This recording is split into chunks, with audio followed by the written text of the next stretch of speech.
di pojok begini? Iya, tuh kelihatan gua. 3, 2, 1.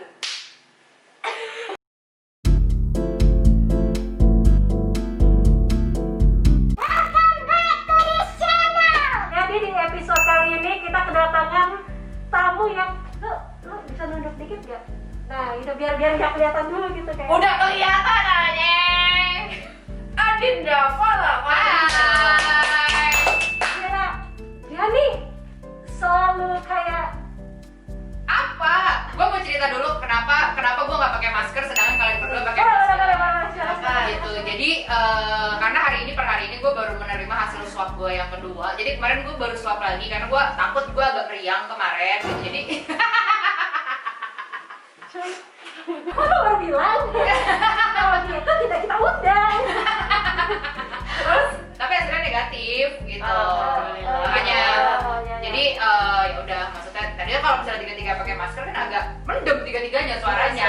Iya benar. Gitu. Jadi mudah-mudahan gue tidak berpotensi untuk menularkan. Sedangkan kalian berdua kan takutnya kenapa-kenapa. Iya. Yang demam potensi nggak? Yang demam dia, ya disalahin kita.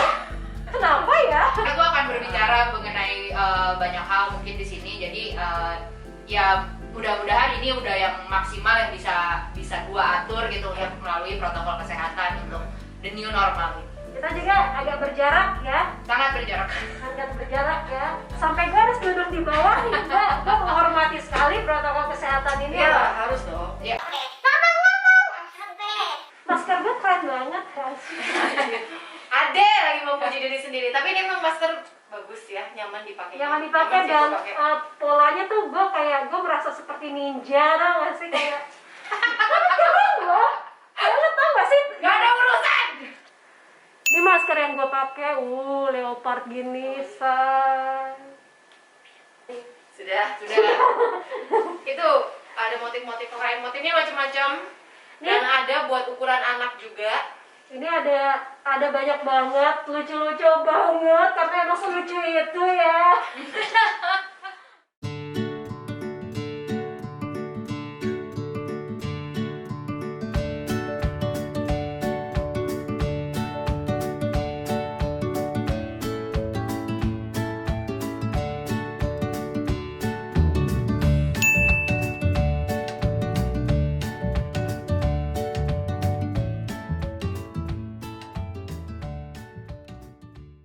Sebenarnya awalnya tujuan kita undang Pala kesini itu Gak ada tujuan. Oh ada.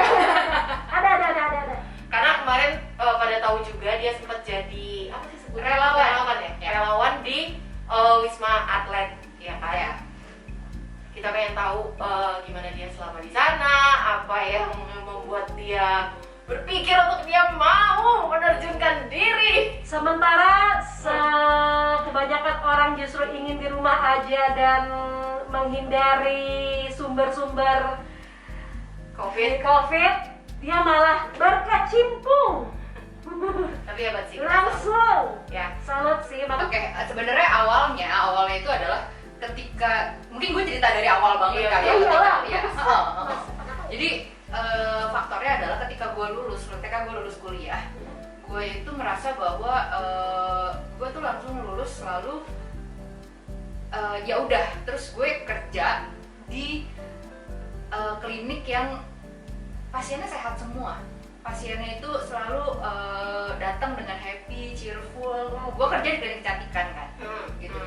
Pasiennya semuanya sehat, pasiennya semuanya happy. Pasiennya tuh nggak ada yang datang dengan meringis, demam gitu. Mereka datang dengan kondisi udah sehat, pengen lebih baik. Iya. Gitu. Jarang mereka datang sakit lalu pengen sembuh gitu, jarang gitu. Jadi dan itu berlangsung udah bertahun-tahun, mungkin sekarang tahun keempat gue kerja gitu. Lalu datanglah pandemi ini gitu. Gue ketika lulus gue mengucapkanlah sumpah waktu itu kan gitu. Itu atas nama Tuhan loh gue mengucapkan sumpah untuk mendahulukan kepentingan manusia lain di atas kepentingan gue sendiri gitu. Itu sumpah dokter kayak itu gitu. Sumpah dokter gitu. Dan pastinya ada rasa yang gue ingin gitu. Gue ingin untuk kembali berjuang untuk manusia lain, untuk kemanusiaan, untuk berjuang kepada orang-orang yang memang membutuhkan gue gitu. Lalu tiba-tiba pandemi ini hadir gitu, dan dibukalah jalur relawan itu gitu. Lalu gue mendaftarlah ke situ gitu, dan ya gue mendaftar gitu karena gue memang merasa diri gue gusar. Selama ini sebenarnya diri gue gusar karena gue merasa, ya mungkin gue bukan berada di jalur yang salah, enggak, tapi gue merasa bahwa ini gue tidak melakukan hal yang sesuai patron kedokteran gitu. Kembali ke akarnya Iya, gitu nggak gitu. sih? Gue kepengen, gue tuh terakhir jaga UGD ketika gue pendidikan gitu, dan setelah pendidikan gue selesai, gue nggak pernah menjalani itu lagi gitu. Dan ketika pandemi gue merasa bahwa gue harus melakukan itu. Oke, ini saatnya gue Gitu. kembali lagi. Ini saatnya lo, gitu ya. ini saatnya gue kembali, ini saatnya gue untuk berjuang lagi, ini saatnya gue untuk kembali kepada kemanusiaan, menolong orang-orang itu gitu, dan melakukan apa yang seharusnya gue lakukan. Gue punya tenaganya, gue punya ilmunya, dan gue punya waktunya gitu. Jadi gue mendaftar, dan gue waktu itu ditempatkan lah di Wisma Atlet. Dan itu keluarga lo mendukung? Keluarga gue mendukung. Yang jelas sih kalau suami gue mendukung, karena dia tahu bahwa ya dokter seperti itu. Mungkin halangannya ada justru di orang tua gue, karena orang tua gue bukan dokter kan, tapi ya nyokap standar lah yang namanya ibu-ibu gitu. Kalau bokap gue cenderung dia lebih feelingnya karena laki-laki, oke, ini risiko pekerjaan, tapi nggak bisa dipungkiri bahwa beliau juga worry gitu. Ya di satu sisi ada perasaan yang gampang kali ya ngelepasin gitu, tapi ya udah gitu. Akhirnya ya gue pergi gitu, anak gue di bapaknya gitu ya. Gue sekitar 5 minggu gue ada di Wisma Atlet. 5 minggu. 5 minggu gue nggak pulang, gue cuma bisa ketemu laki gue di pagar gitu. Jadi kita kayak cuma dipisahin oleh pagar, karena ketika gue masuk Wisma Atlet artinya gue udah infeksius. Jadi gue dianggap orang yang infeksius gitu. Gue udah gak boleh keluar dari situ lagi. Terus lo perasaan lo saat itu untuk ninggalin anak kah? Atau gimana perasaan anak lo? Atau gimana? Aku menjelaskan ke dia jadi anak-anak tuh pasti nggak, ini situasi Ya, kayak kan? apa sih yang sedang terjadi, itu mereka juga pasti lagi bingung kan. Sebenarnya bukan cuma ngejelasin nama anak ya gitu, ngejelasin nama diri sendiri aja itu sebenarnya susah gitu. Ini menarik gitu, karena pandemi ini kadang bikin gue mikir gitu. Sampai sekarang aja gue masih merasa ini nggak real gitu. Gue masih ingat ketika hari pertama itu gue bangun pagi, gue mau berangkat kantor, tiba-tiba PSBB, kantor gue WFH gitu. Ini tuh in the blink away gitu. Tiba-tiba kita tadinya masih main loh. Iya. Kita tuh tadinya masih nonton konser loh. Itu konser terakhir kita tonton yang aur-auran itu, kita masih berharap tahun depan tuh kita balik lagi ke situ. Iya. Gitu, dan tiba-tiba itu semua nggak ada gitu. Semua rencana yang kita bangun itu tiba-tiba nggak ada. Bagaimana ngejelasin konsep itu ke anak-anak gitu, bagaimana ngejelasin konsep itu ke anak umur 5,5 tahun, ibunya mau pergi gitu. Bagaimana ngejelasin ke diri sendiri aja gue nggak ngerti gitu. Jadi ya udah, gue hanya menjelaskan kepada anak gue saat itu, ibu mau pergi ya, ibu mau pergi 1 bulan ya, ibu mau kerja, udah selesai sampai situ. Jadi dia kebetulan dia paham, mungkin dia senang kali kan, dia tinggal bapaknya doang, ibunya nggak ada. Wah, yang pada akhirnya potongan rambutnya bagus banget itu kan? Jadi bentuk banget itu. Ya anak gue akhirnya tidak menjadi masalah gitu. Justru yang menjadi masalah adalah perasaan gue sendiri terhadap pandemi ini gitu loh. Karena fungsi kita semua sebagai makhluk sosial itu tiba-tiba diambil gitu loh, direnggut aja gitu loh. Mungkin kita nggak sakit hari ini, tapi fungsi kita hilang. Iya, betul. Gitu loh, yang tiba-tiba kita bisa kapan aja pergi keluar, kapan aja bisa ngumpul, harus di rumah aja. Walaupun gue juga ngerasa kayak gitu sih, walaupun sebelumnya gue itu juga di rumah aja sih sebenarnya, Iya. kayak kemana-mana, tapi ada rasa beda lah pasti. Kita ngerasa beda, kita ngerasa bahwa what's wrong with this world gitu loh. Yang tadinya kita bisa ke bioskop kapan aja kalau kita mau, ini nggak bisa. Tadinya kita bisa kapan aja kalau kita mau, ini jadi nggak bisa gitu loh. Apa sih sebenarnya yang Tuhan mau dari ini semua? Waduh, Gitu loh. berat sekali kalau sudah begitu. Sebenarnya perjalanan gue di Wisma Atlet ini bukan cuma tentang gue sebagai dokter gitu, tapi gue lebih memandang gue sebagai manusia yang kenapa ya kayak gini gitu loh. Apa ya sebenarnya gitu, apa sih sebenarnya yang terjadi di ruang karantina itu, apa sih perasaan orang-orang yang ada dalam situ yang Gimana sakit? tuh? Gimana tuh Nah, selama itu di gimana? Wisma Atlet? Hah? Selama di Wisma Atlet tuh apa yang lo apa dapat? yang lo lihat akhirnya di situ? Ya kalau gue mungkin bekerja di situ sebagai dokter gitu ya. Gue banyak orang yang nanya, Kak rasanya pakai hazmat apa sih? Udah jelas rasanya pakai hazmat itu sesek, panas. Lo pakai berapa jam tuh? Gue pakai 9 jam gitu. Oke. Gue pakai 9 jam. Itu udah nggak usah ditanyain deh rasanya pakai hazmat itu berlapis-lapis, itu pakai plester di sini. Gue cuma nyisain nggak ada pori kan, itu kan nggak ada pori. Jadi bener-bener kayak ya lo kalau ada keringat yang ngucur ya bener-bener keringatnya tuh ngucur gitu. Gitu bener.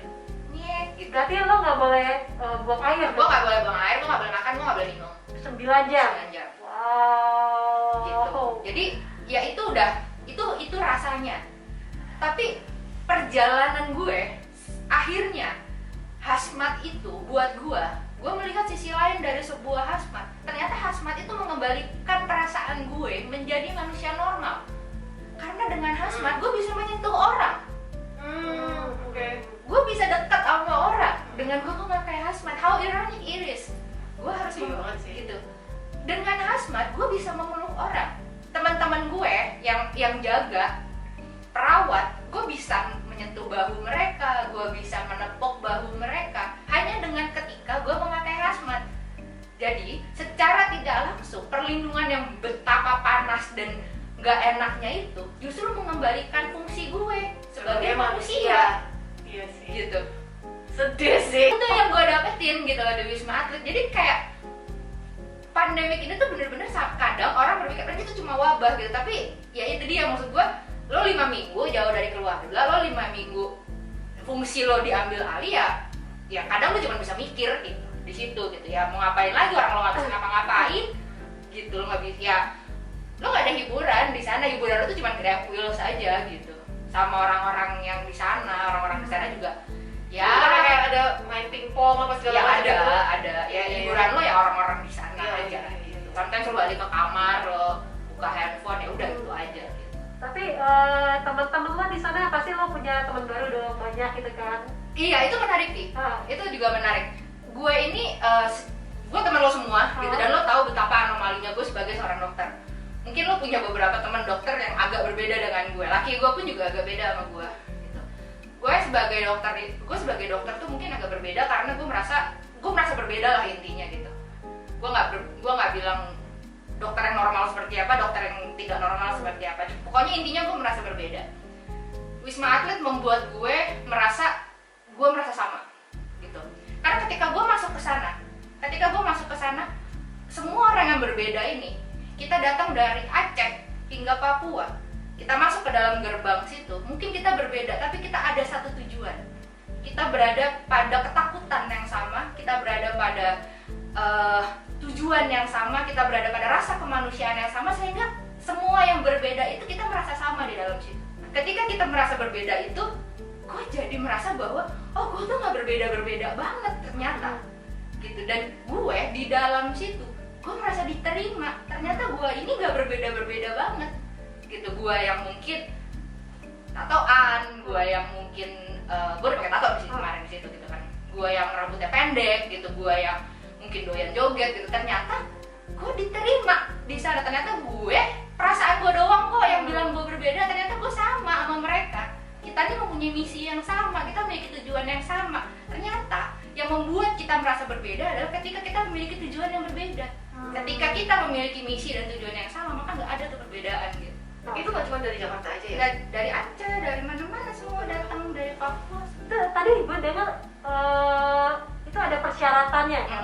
Memang Ada persyaratannya seperti apa? Berarti nggak semuanya bisa untuk iya, ada lolos uji berkas lah, kayak kita harus lulus dokter dulu, kita harus punya surat tanda registrasi SIP dan segala macam. Sebenarnya persyaratan standar dokter lah gitu.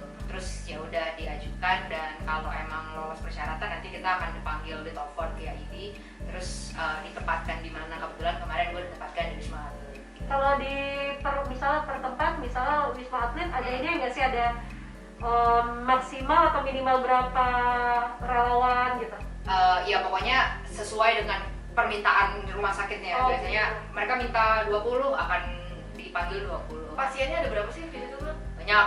Waktu pas gue itu intinya gini, ketika gue masuk dan ketika gue masuk itu satu tower rumah sakit.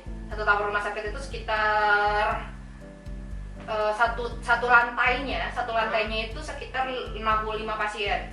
Dan itu lantainya itu dari lantai 4 hingga lantai 30-an. Wah, banyak banget. Dan pada saat gue keluar ada 3 tower. 3 kali 3 lagi. Itu udah campur dewasa, anak-anak. Anak-anak sedikit banget sih. Anak-anak sedikit banget.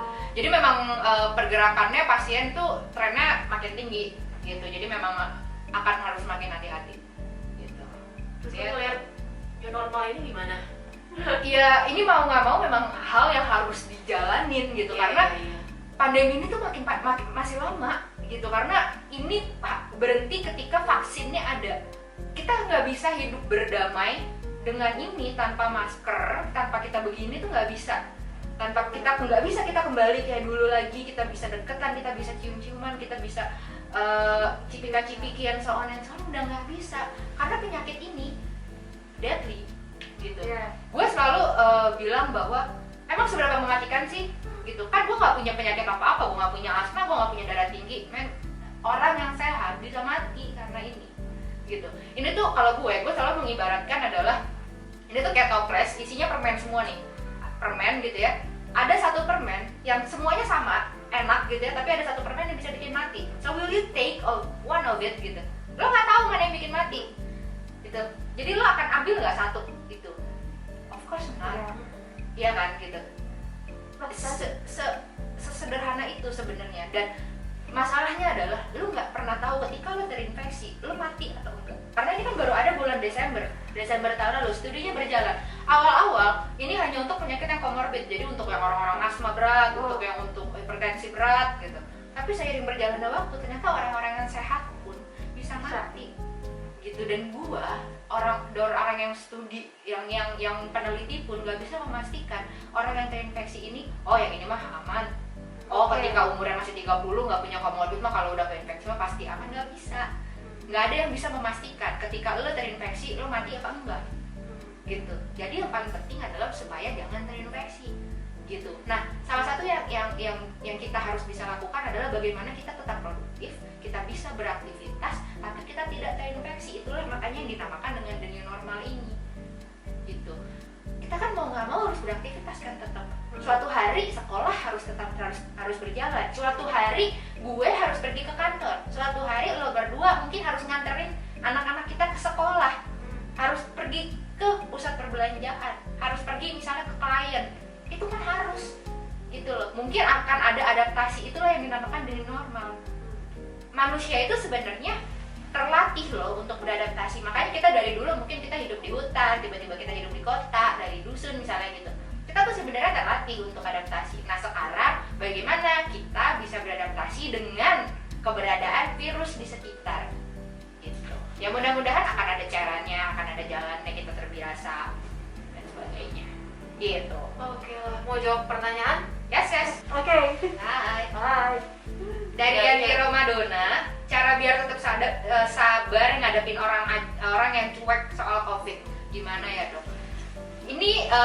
Ini pertanyaan yang menarik sih buat gua gitu ya, karena ketika awal-awal gua mencoba untuk mengedukasi orang dan gua masih melihat orang yang nggak pakai masker kemana-mana gitu ya, atau cenderung ignoran, atau malah yang menganggap ini teori konspirasi gitu. Gua marah, gua kesel, gua gemes gitu. Tapi makin kesini, gua malah belajar, gua merasa bahwa pandemi ini adalah ajang gua untuk belajar banyak. Satu, gue belajar mengenai komunikasi. Bagaimana gue mengkomunikasikan hal-hal yang rumit menjadi hal yang sederhana agar mudah diterima oleh masyarakat. Kedua, gue belajar untuk legowo. Bagaimana gue menerima bahwa tidak semua orang itu dibukakan jalan pikirannya supaya mereka mau menerima ilmu gitu. Gue percaya akhirnya gue sampai di pemikiran, gue sampai pada tahap ya sekarang gue sampai pada fase dimana ilmu itu hidayah bagi mereka yang jalan pikirannya dibukakan oleh Tuhan. Jadi mau sampai gimana pun gue berbusa, mau sampai gimana pun profesor gue memberikan data yang konkret, fakta depan mata, kalau memang jalan pikirannya tidak dibukakan, mereka tidak akan pernah mau menerima gitu. Dan itu adalah ujian bagi kita semua pemberi informasi. Ya udah gitu, yang kita bisa lakukan berikan terus, berikan contoh, siarkan, ya sudah selesai gitu. Ya kalau mereka belum mau menerima ya doakan gitu. Cuma ya gue kan bukan makhluk yang religius banget ya gitu. Gue rasa Des juga untuk mendoakan, udahlah kasihin aja ke orang gitu. Kalau soal jenis orang-orang yang seperti itu, lo bahkan ketemu nggak sih di Wisma Atlet sendiri, misal pasien lo yang tetap kayak nggak menerima keadaan dia, atau nggak percaya sama penyakit COVID, padahal sudah dilarikan ke Wisma Atlet ya? Gue udah nggak bahas itu. Ketika udah nyampe sana, mereka di mata gue mereka udah sama gitu. Gue harus menolong mereka, gue udah harus sampai pada kondisi mereka harus keluar dalam kondisi sehat. Jadi gue udah nggak nanya lagi mereka kenapa nyampe sini, gue udah nggak nanya gitu. Goal gue cuma bagaimana caranya mereka swab mereka negatif dan mereka bisa keluar dalam kondisi sehat. Itu apa aja yang dilakuin lo? Pada dasarnya nggak ada ya, Cuma karantina aja kan? Iya, intinya. karantina, dan gue memberikan mereka itu sebenarnya nggak butuh apa-apa. Kadang tuh mereka, ya itu yang gue bilang tadi, COVID-19 ini penyakit yang unik karena yang diambil itu bukan tentang kesehatan tapi fungsi mereka sebagai manusia gitu loh. Jadi ketika kita datang, gue yang berhasmat ini, kadang mereka seneng karena ada manusia yang mereka bisa dekati. Jadi mereka ajak ngobrol, mereka kadang seneng kalau gue datang gitu. Mereka bisa ngobrol, bisa cerita gitu. Kadang kayak, dok ini dok anak saya nih dok, just a simple conversation gitu ya mereka butuhkan gitu. Oke, mereka butuh obat, kadang sakit tenggorokan, kadang gatal-gatal atau apalah gitu, mereka butuh obat. Tapi justru yang mereka sangat butuh, karena mereka sendiri kan di dalam situ, mereka nggak boleh dijenguk gitu. Paling mereka cuma bisa video call gitu. Ada sih yang udah sampai trigger untuk marah gitu. Saya ini udah capek dok, saya ini sebulan di sini nggak ketemu keluarga. Tapi kan masa saya mau balas saya juga kok gitu. Tapi kan nggak mungkin gitu. Kemarahan itu justru yang membuat mereka sulit untuk sehat gitu. Jadi ya sebenarnya mereka ya ini gitu uniknya gitu, karena yang diambil fungsi mereka. Oh, berarti itu bisa gue bilang kebahagiaan yang terberat Ya. yang lo jalanin di Wisma Atlet adalah itu. Iya, it's very frustrating melihat orang yang frustasi sih. Gitu. Apa? Dan sekarang pun orang tuh juga udah mulai jenuh dan udah mulai frustasi dengan kondisi sekarang. Gitu loh. Kita ini sekarang lagi dikurung kan gitu loh. Kita ini dikurung oleh kondisi yang kita juga nggak bisa berbuat apa-apa. Gitu loh. Dan kita nggak tahu sampai kapan.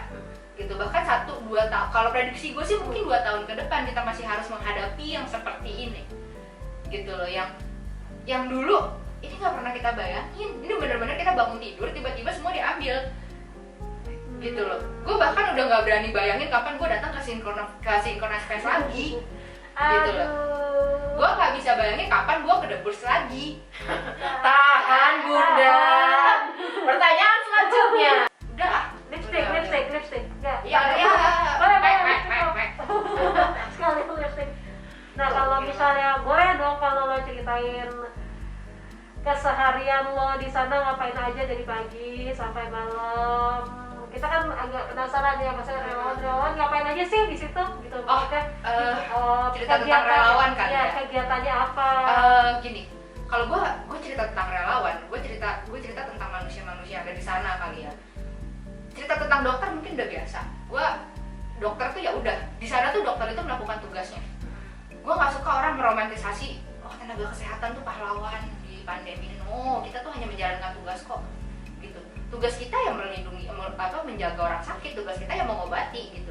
Kita tuh sebenarnya tidak melakukan hal hebat apapun. Gitu. Jadi ya gue ngerti sih maksudnya media, pemerintah ya itu memberikan penghormatan soalnya. Gue terima kasih atas itu. Cuma kalau gue justru memberikan penghargaan setinggi-tingginya kepada relawan non medis yang ada di sana, karena buat gue mereka keren banget gitu. Cleaning service di sana pakai hazmat ngepel bos, pakai hazmat. Dan itu berapa jam mereka pakai hazmat? Ya gue nggak tahu ya, cuma gue jalannya susah, ini ngepel. Oke. Gitu. Koki juga yang ya dapur umum, logistik, ya kan mereka nggak pakai hazmat ya. Cuma buat gue cleaning service di rumah sakit tuh, terus ada kayak orang-orang yang non nakes juga kan ada gitu ya. Mereka, lo bayangin ya, mereka bukan tenaga kesehatan, tapi ada requirement nih, mereka maju gitu. Mereka kan backgroundnya beda-beda dan bukan tenaga medis, mereka maju, mereka mau untuk masuk ke zona yang lebih merah dari merah, ke tempat yang paling virus, maju nih, gue mau mati deh gitu, gue siap deh, gue buat Indonesia, buat kemanusiaan, mereka ada di situ gitu. Gue terharu melihat mereka gitu loh, karena dan for your information, mereka mendaftar insentif tuh nggak diketahui berapa gitu. Jadi mereka mendaftar, buat gue mereka pahlawan karena mereka bisa memilih untuk tidak melakukan gitu. Gue bisa memilih untuk tidak melakukan, tapi ya kerjaan gue emang itu, jadi mau dimanapun gue akan melakukan itu dan gue gak ada susahnya melakukan itu. Saya memilih tidak melakukan. Saya di rumah saja. Saya Takut. ya kita aja takut ya, maksudnya kita aja yang tidak langsung bersentuhan Iya. dengan dunia seperti itu aja kayak aduh. Dan apresiasi tertinggi juga untuk pemerintah. Gue juga nggak tahu sih, maksudnya gue juga nggak sedetail itu untuk sumber dananya, kayak kalau nggak salah sih Kemenq, cuman correct me if I'm wrong gitu. Mereka mendapatkan insentif yang juga sangat layak dan ya mereka bekerja bukan karena insentif, karena mereka tidak tahu insentifnya berapa gitu. Dan udah ditutup sekarang si relawan untuk non medisnya dan sudah ada database-nya, jadi ketika turnovernya udah ada database-nya, jadi udah nggak dibuka lagi gitu. Dan itu sangat layak dan gue sih terharu ya, gue terharu banget. Jadi samping gue gitu itu banyak mbak-mbak yang itu yang nyapu ngepel gitu. Gue kayak wow, lo keren banget, lo ada di sini gitu, kayak wow sih. Kalau orang biasa nggak ini, maksudnya keluarga tuh cukup benar-benar nggak bisa kan? Nggak bisa, karena kan itu wilayah militer kan. Itu kan wilayah. Sebenarnya orang suka nanya kenapa sih itu wilayah militer. Waktu itu tuh sempat banyak di Twitter tuh banyak ribut kan. Kenapa ketika dibuka, mall dibuka, maka akan ada penjagaan militer. Itu sempat ribut kenapa militer yang turun. Indonesia ini sebenarnya agak sama dengan Cina, dengan Wuhan. Kenapa militer yang turun? Karena si COVID-19 ini dianggap sebagai musuh ya, sebagai sesuatu yang mengancam kestabilan negara. Nah, apapun yang mengancam kestabilan negara, maka itu adalah tugas militer yang paling depan. Gitu. Makanya militer yang turun. Di Wisma Atlet itu makanya dokter-dokter militer yang turun. Kita ini ID ini hanya sebagai pelengkap dari kekurangan dokter militer. Gitu. Jadi makanya yang paling depan itu adalah militer. Makanya nanti akan ada banyak militer kalau nanti udah dibuka semua, misalnya di mall di depan militer, karena memang militer yang turun. Di Wuhan pun juga sebenarnya militer yang turun. Jadi nanti jangan merasa aneh kenapa kok jadi militer yang turun, karena memang COVID-19 dianggap sebagai senjata biologis yang bisa mengancam kestabilan negara. Makanya militer yang turun. Ini sih akhirnya gue mau nanya satu hal yang bersinggungan sama dunia kedokteran ya. Ini kan menyerang utamanya adalah paru-paru, ya kan? Sedangkan penyakit paru-paru tuh udah ada dari dulu, seperti asma, bronkitis, apalah semuanya. Sampai sekarang kok vaksinnya belum ada tanda-tanda vaksinnya COVID ketemu gitu. Padahal COVID menyerang, ya itu yang gue bilang tadi, menyerang sakit yang sebelumnya sudah ada, mungkin ada obatnya. Ini yang baca pertanyaan dari orang awal yang benar-benar nggak tahu sama sekali. Iya, vaksin itu kan kayak kunci dan gembok gitu. Jadi vaksin A untuk penyakit A, jadi bukan vaksin A untuk organ A gitu. Jadi misalnya COVID ini ya kita harus mencari vaksinnya sendiri gitu. Jadi ya kalau penyakit baru ya kita mencari vaksinnya. TB kan memang sudah ada vaksinnya, walaupun kita sama-sama menyerang paru gitu, tapi tidak sama patofisiologisnya antara COVID dengan TB. Walaupun sudah ketemu nih vaksinnya. Kalau TB sudah ketemu vaksinnya, tapi bukan berarti patofisiologinya sama, penyerangannya sama gitu. Jadi vaksinnya tidak sama, obatnya tidak sama, walaupun organ yang terserang sama. dan mencari vaksin penyakit baru itu memang lama banget. Lama, AIDS aja belum ketemu sampai sekarang. AIDS kita gampang, maksudnya bukan gampang, penularannya lebih sulit Ya, dibanding COVID. COVID ini orang ngomong depan muka, ketularan. ketularan masalahnya kan gitu. Kalau ya HIV/AIDS kayak kita bisa pakai kondom, jangan ganti-ganti pasangan, as simple as that untuk tidak ketularan gitu lah. Ini masalahnya hanya dengan sosialisasi kita bisa ketularan gitu. Jadi makanya ini sulit sekali untuk menjaga supaya pandemi ini tidak melebar gitu. Pandemi ini terakhir terjadi itu 1918 dan berakhir 1920, 2 tahun butuh waktu gitu. Mungkin ya makanya gue bilang sekarang at least kita butuh waktu 1-2 tahun lah untuk dapat vaksin. Ya, lama ya. Iya. Sabar ibu. Sabar gua. Ya makanya kita berdamai dulu lah, kita terima dulu kondisi ini gitu dan ya udah say bye gitu. Mungkin kalau misalnya kita beradaptasi gitu ya, kayak gue kayak merasa bahwa gimana ya nanti ya, mungkin kita udah gak bisa joget-joget. Masa jarak 2 meter zumba ada? Gimana? Oh. Oke. Tapi boleh nggak satu hal lagi? Ada satu momen nggak atau ada mungkin satu pasien kah atau ada satu kondisi kah yang lo kepikiran sampai sekarang yang lo nggak bisa lupain selama 5 minggu itu? Ini sih gue lebih Mungkin yang fun boleh. ini karena ini rumah sakit darurat kali ya, itu rumah sakit darurat jadi kayak semuanya asal tumpuk. One day gue mau ambil makan di bawah, itu kan ruang makannya di bawah kan. Gue tuh biasa orangnya males banget ambil makan. Jadi tuh awal-awal gue masuk gue ambil makan di bawah, makanannya kan kotakan gitu, kelas. Ke ruang makan, orang kan kalau ruang makan pajangannya apa sih biasanya? Pas bunga kan? Ya kan? Iya boleh. Ini peti mati, ini jejer. Oh.